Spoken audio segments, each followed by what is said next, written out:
Daria's fingers trembled violently as she reached for the pen, her breath catching in the sterile air of the hospital hallway.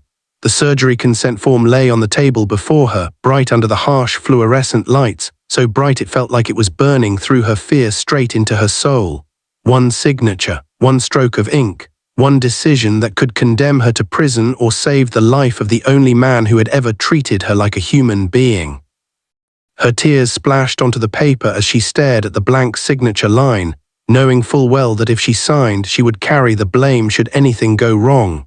She could be arrested, she could be fired, she could lose the only means of supporting her sick brother at home.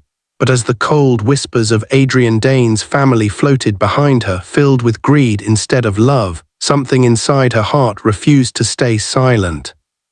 She remembered kindness, his kindness, and that mattered more than the consequences waiting to swallow her whole. Behind her, the Dane family watched with chilling detachment. Elena Dane stood tall in her jeweled gown, her face smooth and polished like glass, but colder than the marble tiles beneath their feet. Her sons, Leo and Marcus, leaned back with expressions that made Daria's stomach twist. There was no fear, no grief, not even a flicker of hesitation in their eyes, only anticipation.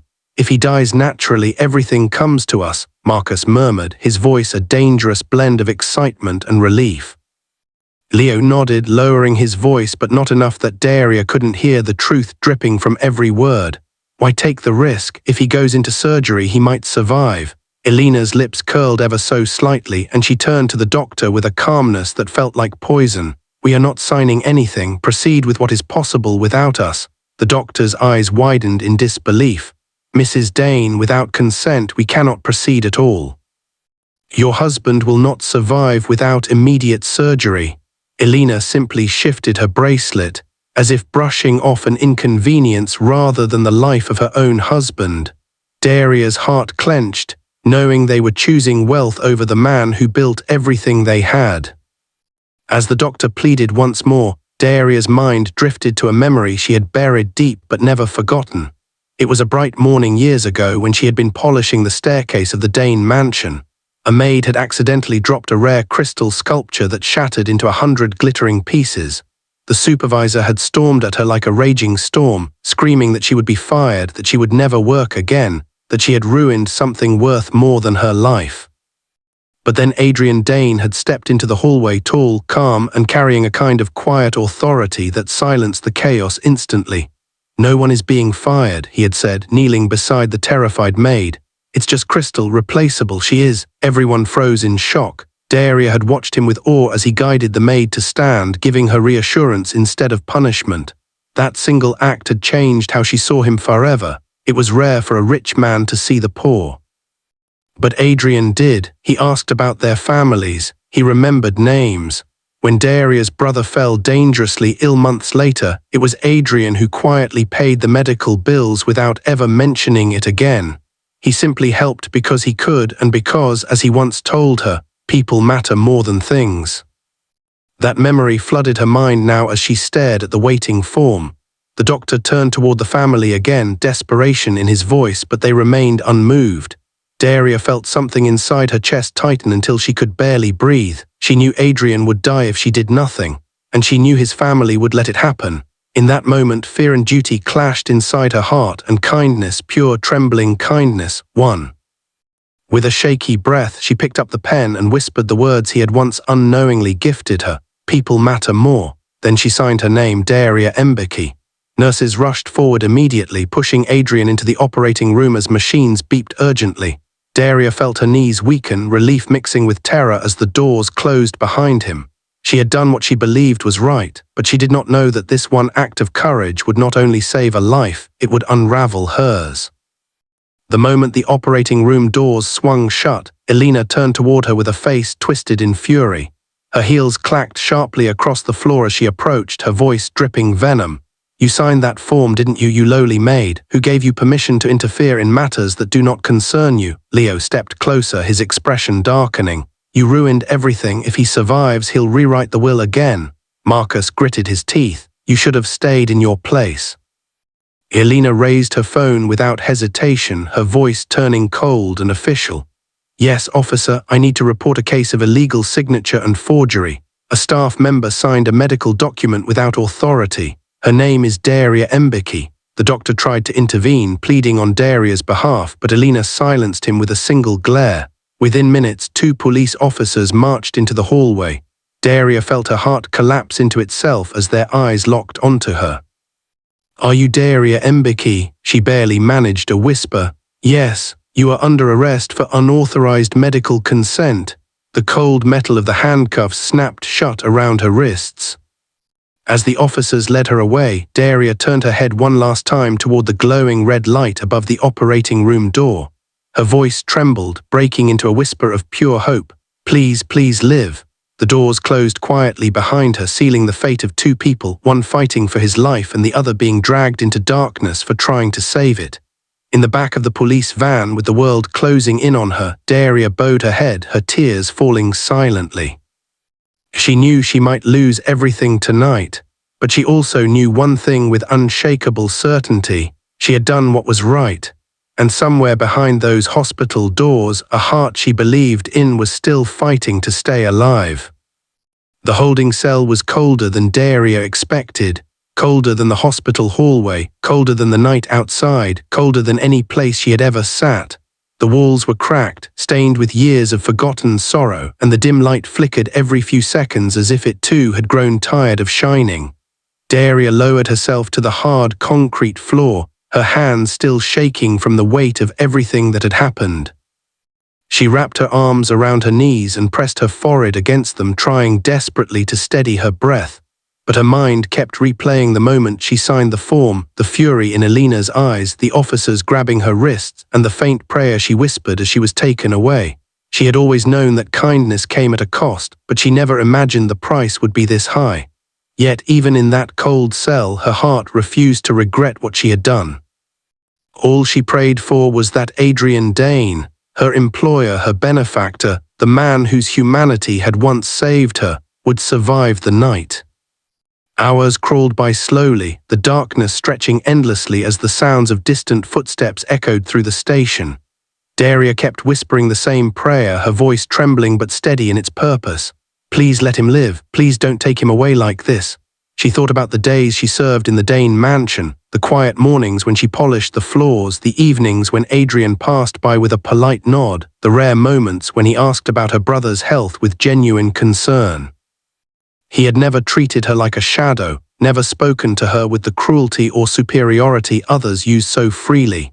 She remembered the day he found her crying in the pantry, believing no one could hear her grief. Instead of ignoring her, Adrian had knelt beside her and said softly, "Courage grows in quiet places. You will survive this, Daria."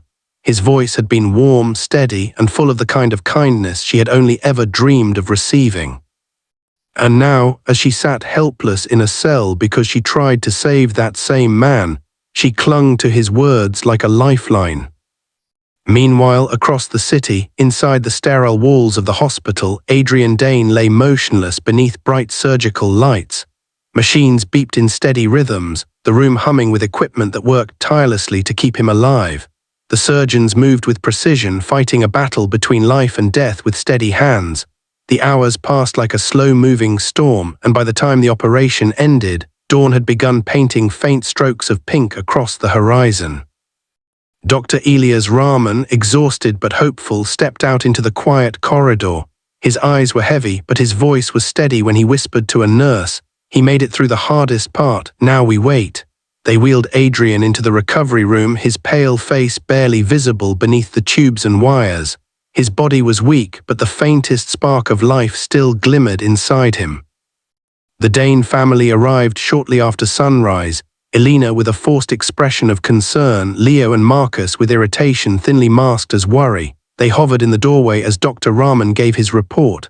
"The surgery was successful. He is stable for now, but the next 48 hours are critical." Elena pressed her hand to her chest dramatically. "Oh, thank heavens." But her sons exchanged a look so quick and cold that even the nurses felt the air shift. Leo stepped closer.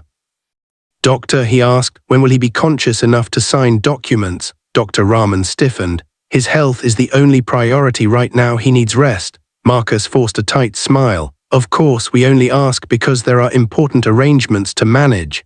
The doctor didn't respond, but inside his chest tightened with disgust. He had seen families like this before, families who saw their loved ones as wallets rather than human beings. Later that afternoon, when the hospital grew quieter, Dr. Rahman found himself sitting beside Adrian's bed, gently checking his wife's pulse. He spoke softly, almost as if speaking to a friend rather than a patient. "Sir, I hope you can hear me. You survived the hardest part, and someone is praying for your recovery more than anyone else." He took a slow breath before adding, "Daria Mbeki, the maid who saved your life, she's in a cell because your family didn't want you to live." She signed the form alone. For a moment nothing happened.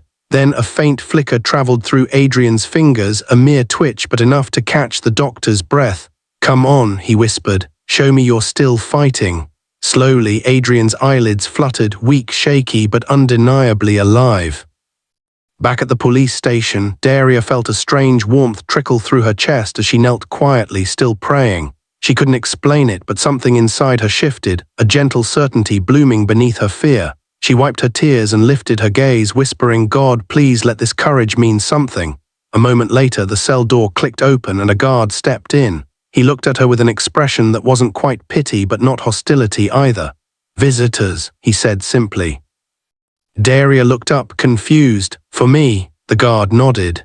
She rose slowly, her knees weak from sitting for so long. As she stepped into the hallway, her breath caught in her throat at the sight of the man standing there. It wasn't Adrian. It was Dr. Elias Rahman. His face was pale from exhaustion, but his eyes held something close to urgency and something close to hope. "Daria," he said softly. He woke up. Her breath hitched. "Adrian." "Yes," the doctor said with a faint smile. "He woke up asking for you."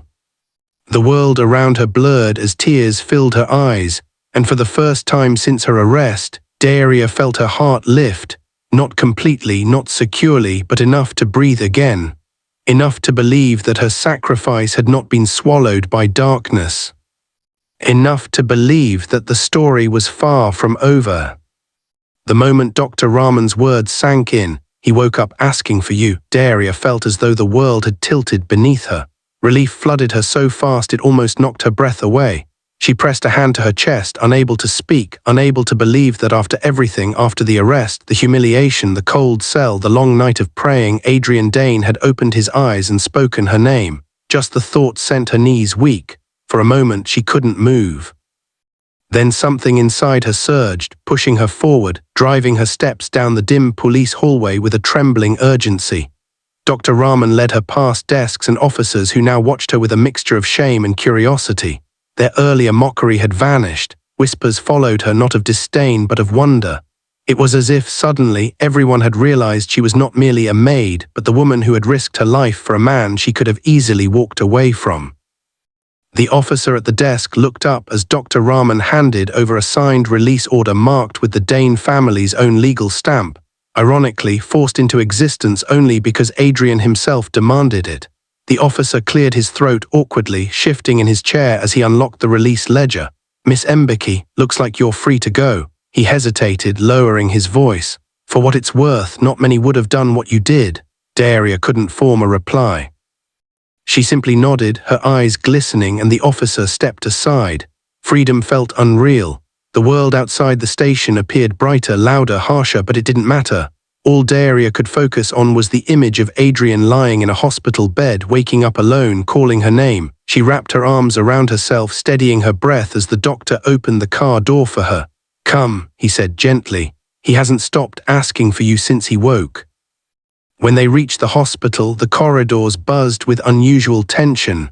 Nurses whispered to one another, exchanging glances full of disbelief. "He's awake. He's asking for the maid. He's furious with the family." Daria walked slowly behind Dr. Rahman, her heartbeat thundering in her ears as they passed through the recovery wing. When the doctor stopped at a door and pushed it open, she froze. Adrian Dane lay propped against the pillows, wrapped in tubes and bandages, his skin pale but undeniably alive. His eyes, those steady, kind eyes, lifted the moment she entered, and an emotion so deep washed over his face that Daria felt her breath hitch. "Daria," he whispered, reaching out a trembling hand. She moved toward him without realizing it, her steps small, hesitant, as though afraid he might vanish if she blinked too hard. When her fingers touched his, a soft sob escaped her throat. "You're alive," she whispered. "Thank God you're alive." Adrian squeezed her hand weakly, his voice rough but filled with certainty. "You saved my life." She shook her head immediately, tears spilling down her cheeks. "I only did what anyone with a heart would do. Then the people closest to me have no heart," he said, bitterness flickering across his features. His jaw clenched, and for the first time Daria saw a deep hurt behind his eyes, not physical pain, but the kind that comes from betrayal so sharp it cuts deeper than any wound.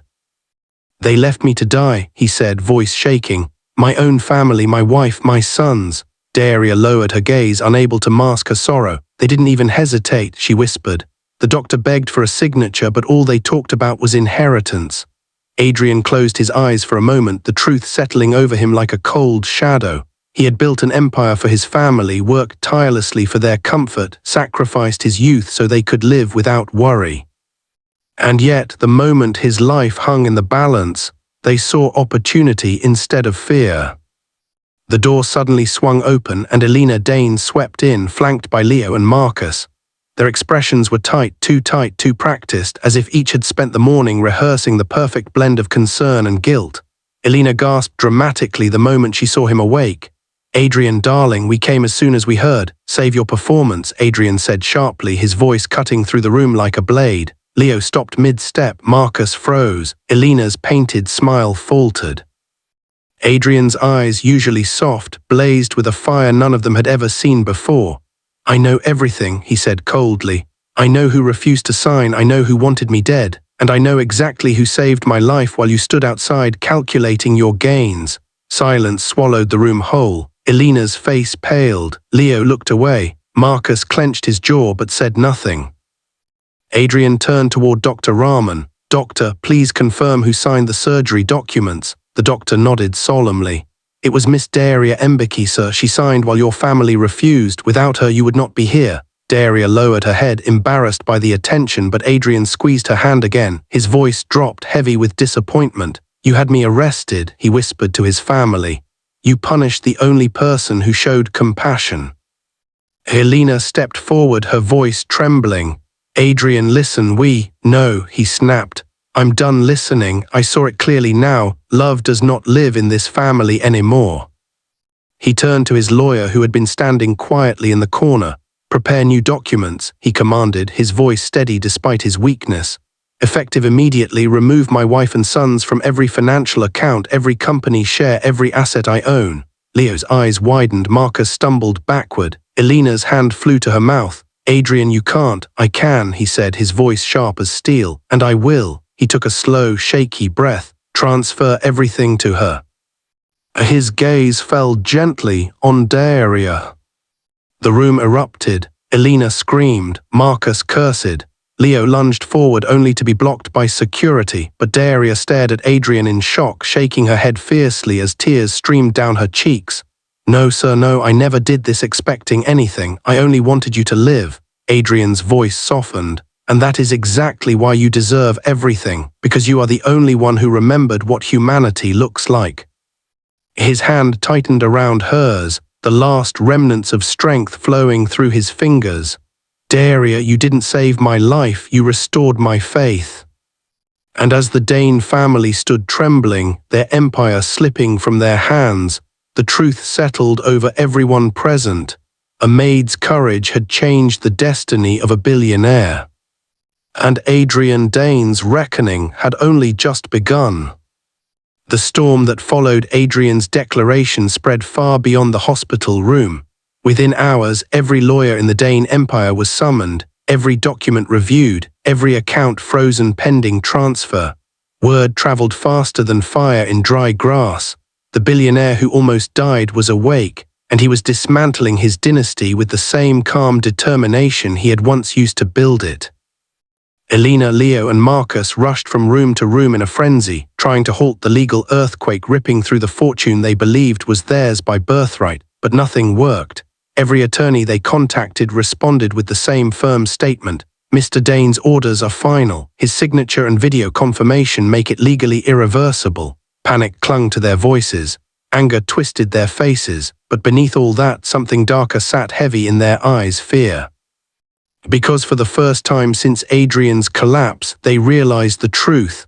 The man they underestimated, the man they left to die, was the only person who ever held them together, and now he was done.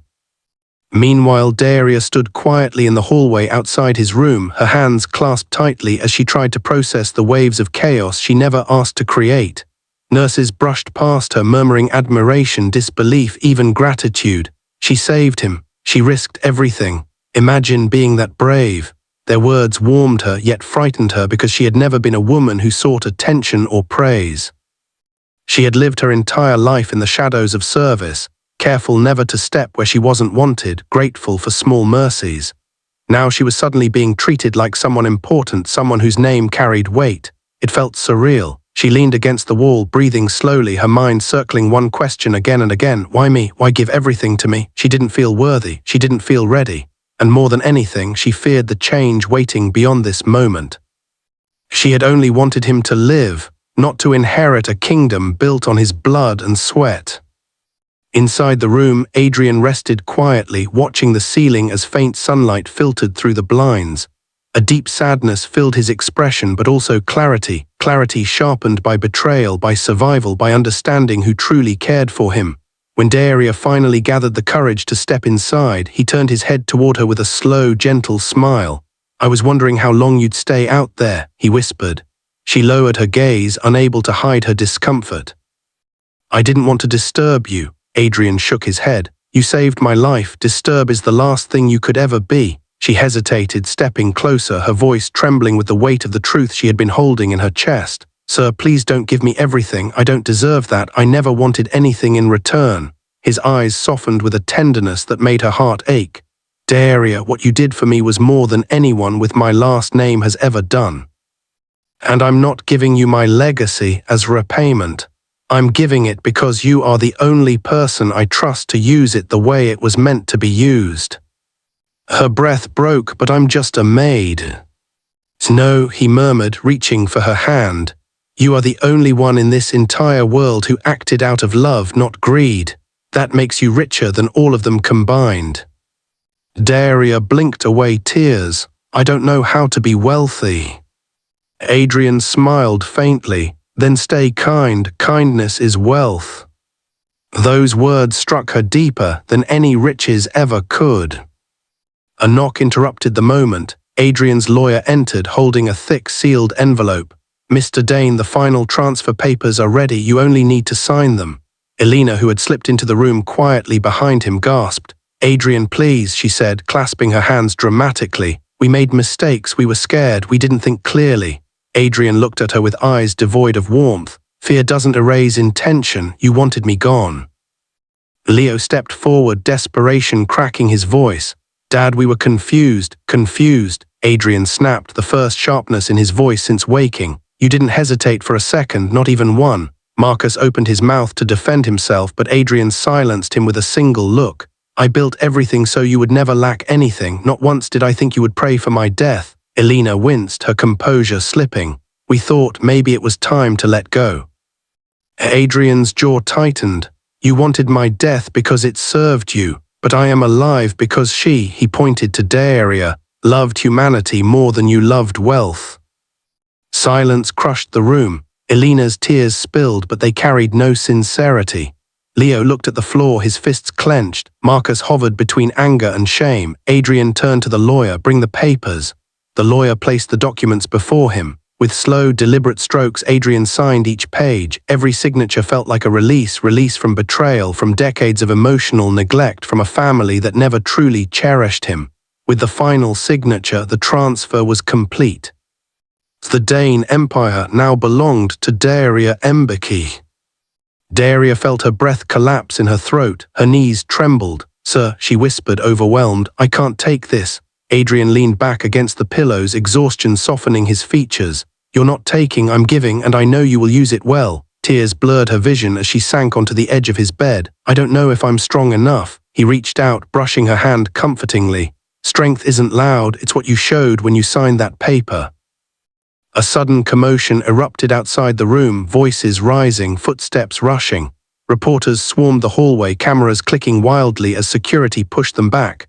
Billionaire disowns entire family. Maid inherits empire. Shocking reversal at St. Helene Hospital. The chaos drove Alina into renewed hysteria.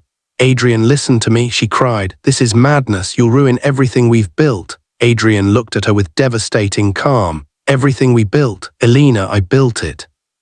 You only smanted her. Security escorted the family out, and for the first time in years, Adrian exhaled deeply, a weight lifting from his chest. He turned to Daria, his voice gentler. Come closer. She leaned in, her eyes wet and full of worry. I'm sorry you're suffering because of me, he whispered. Daria shook her head fiercely. I'm not suffering, I'm standing where I chose to stand. Adrian closed his eyes, his voice faint. Thank you for saving my life. And as the sun sank beyond the horizon, casting a warm glow into the room, Daria realized that this man, this kind, wounded, betrayed man, had trusted her with more than his wealth. He had trusted her with his legacy. And fate was still not finished shaping what would come next. In the days that followed the hospital storm, life changed in ways Daria could barely comprehend. Adrian's health slowly stabilized under the careful hands of Dr. Rahman and the hospital team. The mansion she once cleaned from dawn to dusk was now hers legally, though she couldn't bring herself to move into it. She stayed in a modest guest room near Adrian instead, spending her mornings reading to him and her nights praying silently beside his bed. The world outside was spinning wildly. Reporters camped outside the hospital, newspapers printed stories of betrayal and unexpected loyalty, and social media exploded with debates about the maid who inherited an empire. Yet inside the quiet hospital room, life remained soft, slowed and tender. The curtains fluttered gently, nurses passed by with warm smiles, and Adrian often reached for Daria's hand just to feel her near. The peace inside that room felt sacred, a refuge from the loud judgment of the world. But even peace has a fragile edge. As the weeks passed, Adrian's strength began to waver again. His body fought hard, but years of corporate battles, stress and emotional loneliness had taken a heavier toll than anyone realized. Some days he was bright and steady, speaking with clarity and purpose about the future of the foundation he wanted Daria to lay. Other days he drifted between sleep and shallow breaths, holding her hand like a man clinging to his last anchor of comfort. Daria tried to stay strong, whispering reassurances, offering quiet prayers and reading to him softly.